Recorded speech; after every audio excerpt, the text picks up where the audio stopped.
Welcome back to my YouTube channel mathematics by Sanaullah. जैसा कि हमने STHP NTHP की प्रिपरेशन स्टार्ट की है, तो हमने ये तो लेक्चर 1 कर दिया जिसमें हमने सेट्स किया। अब एक क्वेश्चन आया था, हम फाउंडेशन क्यों नहीं कर रहे हैं। तो फाउंडेशन या तो आपको उनको ऑफ़र हो सकती है जिन्होंने टेस्ट के लिए नहीं कर पाए, तो उनको ऑफ़र कर सकते हैं, वो अलग बात है। वरना अगर जब फाउंडेशन आया तो जो STHP की प्रिपरेशन कर रहे हैं, फाउंडेशन उनके लिए मुश्किल नहीं होगी इतनी। तो इसलिए उसमें परेशान ना हो। अगर आप STHP की ये वीडियोज़ देख रहे हैं तो आपको फाउंडेशन में मसला नहीं आएगा, ये मैं श्योर कर हूँ इससे। तो लेक्चर 2 में बहुत सारी चीज़ें थी, अब मैंने टॉपिक्स यहाँ पे फिर भी कम रखी हैं और इसमें और ज़्यादा हैं। कोशिश मेरी है कि मैं इसमें पूरा करूँ, इसलिए मैंने टॉपिक्स पूरी रख दी। मैंने सोचा था कि 2 वीडियोस बना लूँ। अब देखते हैं कि मैंने टॉपिक यहाँ पे रखा है लेक्चर 2, हो सकता है हम देखते हैं 10 मिनट्स तक कहाँ जाते हैं। तो हमारा स्टार्टिंग है वेन डायग्राम। तो वेन डायग्राम क्या होता है, सिंपली कि आप सेट को रिप्रेजेंट करते हैं एक और वे से, यानी 3 वे हम पढ़ चुके थे। अब हमारा ये 4th वे है सेट को रिप्रेजेंट करने का, जिसको हम कहते हैं वेन डायग्राम। ठीक है, वेन एक बंदे का नाम है, डायग्राम यानी शक्ल के। अब हम दोनों में यूनियन लिखी है, पहला है, दूसरा हमारा इंटरसेक्शन है। तो मैंने बुक ये पिक्चर्स कहाँ से ली, ऐसा ना हो कि यूट्यूब पे मेरे पास क्लेम आ जाए कि काम मतलब कॉपीराइट का इशू होता है ना, इस वजह से मैंने मेंशन किया है कि पिक्चर्स मैंने न्यू बुक जो आई है मैथमेटिक्स की, उसमें अच्छा मतलब क्योंकि कलरफुल था तो इस वजह से मैंने वहाँ से उठाया, वरना पुरानी जो बुक थी वो कलरफुल नहीं थी, तो ये मुझे अच्छा लगा वहाँ से। ठीक है, तो हमारा यूनियन ऐसे हम करते हैं, यानी दोनों को मिलाते हैं। इंटरसेक्शन जो कॉमन पार्ट होता है। सिमिलरली आपके पास कॉम्प्लीमेंट क्या होता है कि आप यू में से ए माइनस कर, यू यानी पूरा बॉक्स है, उसमें से ए निकल जाएगा तो जो बचेगा बाहर वाला, ऐसे आएगा। सिमेट्रिक डिफरेंस का हमें पता है कि यूनियन में से इंटरसेक्शन माइनस करते हैं। अब यूनियन अगर हम यहाँ पे देखें तो पूरा है, इसमें से अगर मिडिल वाला हमारा इंटरसेक्शन माइनस हो जाएगी तो हमारे पास ये बचेगा। ठीक है, तो हमारी सिमेट्रिक डिफरेंस हो गया। सिमिलरली हम डी मार्गन्स लॉ को प्रूफ कर सकते हैं, तो इसमें स्टेप्स किए हुए हैं कि मतलब मैंने इसलिए 2 पिक्चर्स में इसको रख दिया, एक एग्जांपल के तौर पे भी है क्योंकि नंबर्स लिए गए, यहाँ पे नंबर ना भी लें फिर भी वही बनेगा। तो यहाँ पे क्या है कि ए इंटरसेक्शन बी का कॉम्प्लीमेंट और A complement union B complement को किया गया है। सिमिलरली आप दूसरे वाले को भी कर सकते हैं, इतना मुश्किल नहीं है। मगर आपके लिए ये नहीं आएगा, वेन डायग्राम में आ सकता है कोई कि अगर इनका वेन यानी डी मार्गन्स लॉ के लिए वेन डायग्राम तो नहीं कह सकते ना, आपको किसी एक पोर्शन के लिए वेन डायग्राम पूछ सकते हैं किसी, अगर कोई सवाल आता है तो। फिर भी हम इसलिए हम कह रहे हैं पढ़ लें। फिर हमारे पास आता है Cartesian product of two set. हमने सेट्स पढ़े हैं, तो कार्टेशियन प्रोडक्ट क्या होती है। अब सेट की प्रोडक्ट को हम सिंपल मल्टीप्लिकेशन हमारी नहीं होती, हमारी हम इसको कार्टेशियन क्योंकि कार्टेशियन मैथमेटिक्स का नाम है, उसने ये प्रोडक्ट यानी सिर्फ प्रोडक्ट लिखते हैं, हम करते नहीं हैं। तो हम क्या करते हैं कि हम ऑर्डर पेयर्स बनाते हैं। ऑर्डर पेयर कैसे लिखते हैं, हम ब्रैकेट स्मॉल ब्रैकेट यूज़ करते हैं और उसमें बीच में कॉमा देते हैं, तो ऑर्डर पेयर बनेगा। जब 3 हुए तो हम इसको ट्रिपलेट कहते हैं। यहाँ पे हमारे ये फ़िलहाल 2 हैं, तो इसलिए हम इसको ऑर्डर पेयर कहते हैं। ऑर्डर मतलब कोई ना कोई ऑर्डर होगा ए और बी में, पेयर मतलब कि पेयर है, ए और बी 2 नंबर्स हैं। तो पहला एलिमेंट पहले में से हुआ, दूसरा दूसरे में हुआ, तो हमारी कार्टेशियन। तो एग्जांपल में मैंने लिया है यहाँ पे ए सेट लिया है, बी लिया है, तो दोनों की कार्टेशियन प्रोडक्ट मैंने डिफाइन 2 के साथ 3 5, फिर 3 के साथ भी 3 5, फिर 4 के साथ भी 4 5। अब सारे ए के भी आ गए, बी के भी, यानी पॉसिबल कॉम्बिनेशन हम कह सकते हैं सिंपली। ठीक है, तो हमने नोट किया है कि इन ए क्रॉस बी फर्स्ट एलिमेंट को हम डोमेन कहते हैं, सेकंड एलिमेंट को हम रेंज कहते हैं। यही चीज़ हम रिलेशन में भी कहते हैं कि अगर रिलेशन हमारा कार्टेशियन प्रोडक्ट का सिंपली सबसेट होता है, यानी हम सेट के सबसेट को तो सबसेट कहते थे, यहाँ पे जो कार्टेशियन प्रोडक्ट है उसके सबसेट को हम नाम देते हैं अलग से रिलेशन। ठीक है, तो every relation is a subset of Cartesian product, ये हम कह सकते हैं। कि अगर ये पूछिए आपसे कोई कि ए क्रॉस बी, अच्छा ये भी एक क्वेश्चन है कि मैंने यहाँ पे मेंशन नहीं किया, अब मुझे यहाँ से क्योंकि मैं जब रिकॉर्डिंग कर रहा हूँ वॉइस ओवर, तो यहाँ पे मुझे याद आ रहा है कि ए में अगर 3 एलिमेंट है, बी में अगर 4 है ना, तो ए क्रॉस बी में आपके पास 12 होंगे।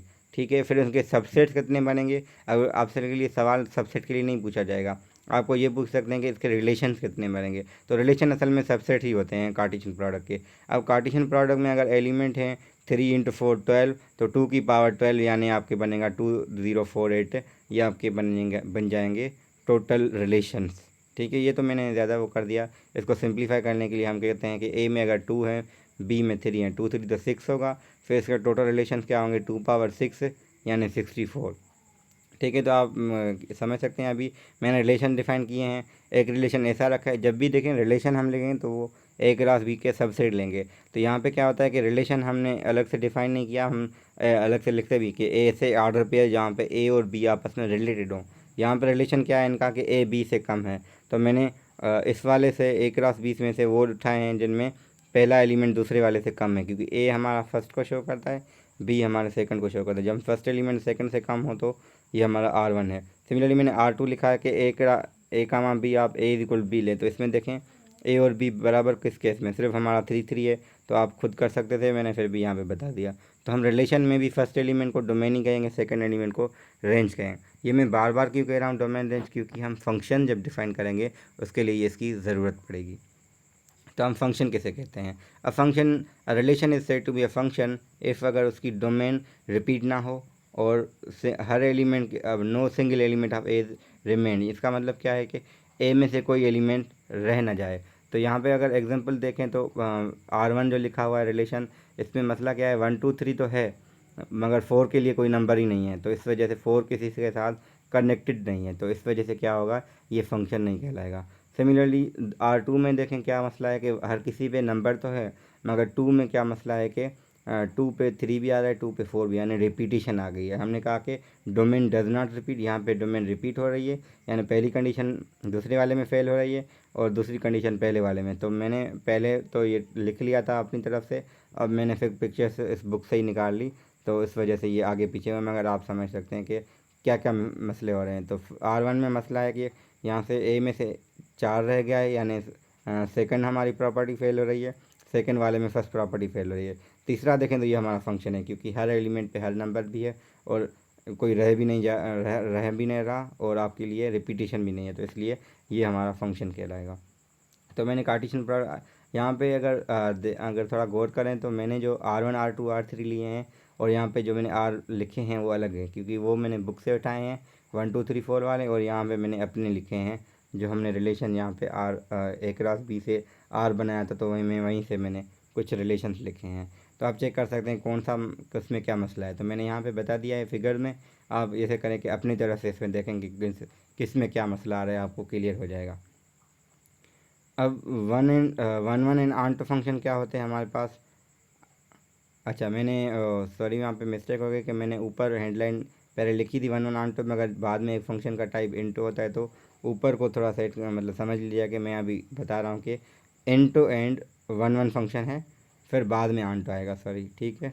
तो function is said to be into कब कहलाएगा, जब हमारी रेंज में कोई ना कोई रह जाए। जब रेंज में कोई रह जाता है तो हमारा वो फंक्शन इंटू कहलाता है। स्पेशली जब वहाँ पे कोई नहीं रहेगा फिर हम उस पर अलग आएंगे। अब 1 1 के लिए क्या हम कहेंगे कि हम कहेंगे हर इनपुट के लिए एक आउटपुट हो।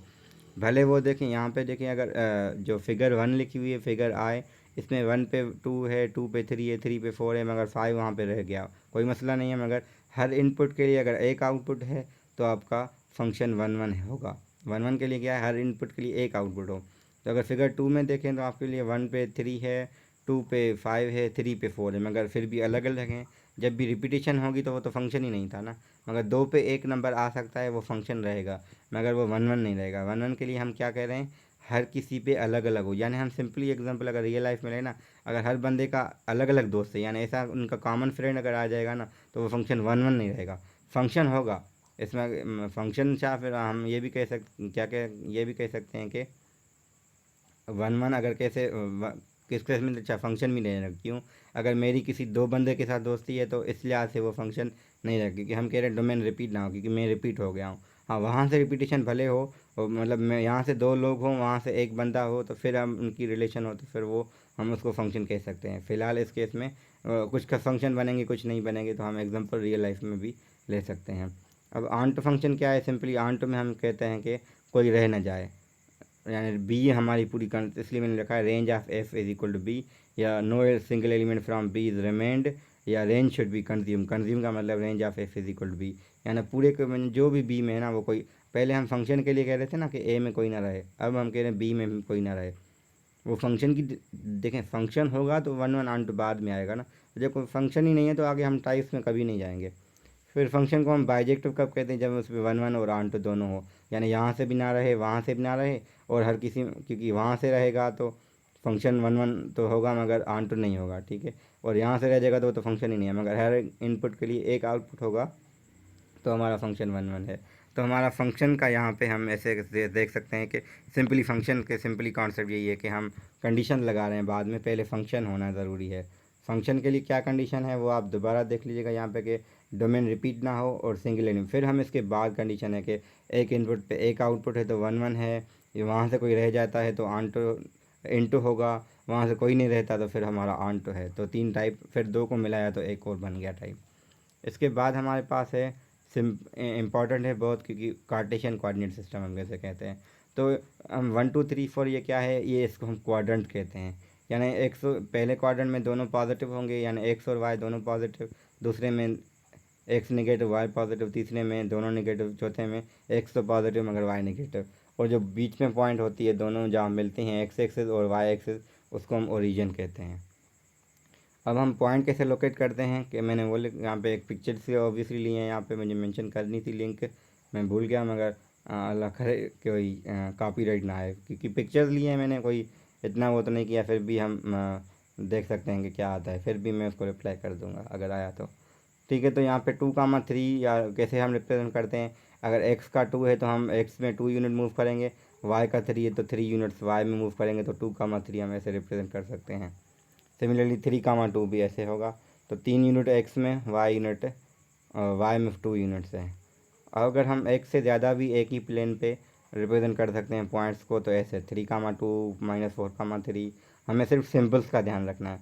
तो सिंबल क्या है, किस में हो, अगर मैं आपके लिए कहूँ कि 2,-5 कहाँ होगा, अगर 2,-5 मैंने कहा एक्स पॉजिटिव है वाई नेगेटिव है, तो ज़रूर ये चौथे में कहीं पे होगा। ठीक है, अगर मैं कहता हूँ -3,2 एक्स नेगेटिव है वाई पॉजिटिव है, ज़रूर सेकंड में होगा। तो आपको सिंबल्स याद रखें कौन कहाँ पे पॉजिटिव और नेगेटिव होगा, तो ये इम्पोर्टेंट रहेगा आपके लिए।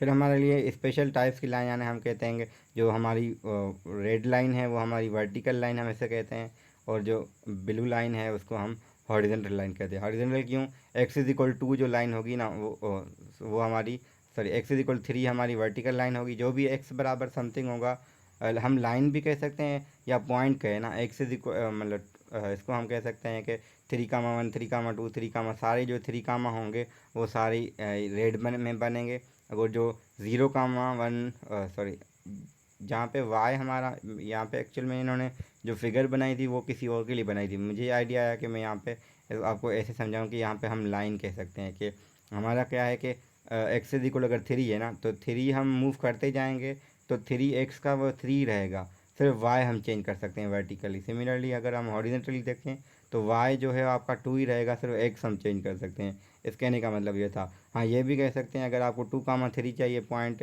या 3,2 चाहिए, तो क्या करेंगे, तो एक्स 3 की ऐसे वर्टिकल लाइन बना दें, y2 की वर्टिकल लाइन हॉरिजॉन्टल लाइन बना दें, यहाँ पे ये मिलेंगी, वो हमारा क्या होगा, 3,2 पॉइंट होगा। ये एक्चुअल में इन्होंने इसके लिए बनाया था, मगर यहाँ पे मैंने भी वो स्पेलिंग मिस्टेक हो गई, ध्यान नहीं दिया कि स्पेशल टाइप्स ऑफ पॉइंट्स है। ठीक है, और आगे भी लिखना था कि पॉइंट्स भी कहे हम लाइन भी कह सकते हैं।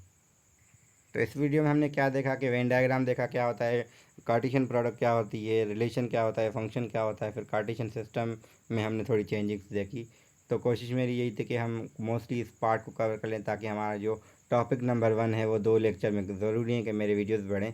मेरे टारगेट ये है कि हम कंटेंट जल्दी पूरा करें। तो जो जो चीज़ें आ सकती हैं इनमें, मतलब मैंने अब जो आपने 2 वीडियो में देखे ना, अगर लेक्चर 1 और लेक्चर 2, ये आपका क्या कवर हुआ है, ये आपकी 6 7 8 और मैट्रिक की मैथमेटिक्स का चैप्टर नंबर 1, यानी सेट्स एंड, पहले सेट्स 8 तक, मैट्रिक में मिलाएं तो फंक्शन का चैप्टर और कार्टेशियन प्रोडक्ट भी आ गई, यानी आपने पूरा क्लियर कर दिया। अब हम नेक्स्ट टॉपिक जो करेंगे वो फिर 6 से होगी, जो हमारी कंटेंट में हम फॉलो करेंगे, मैं आगे बात करूँगा।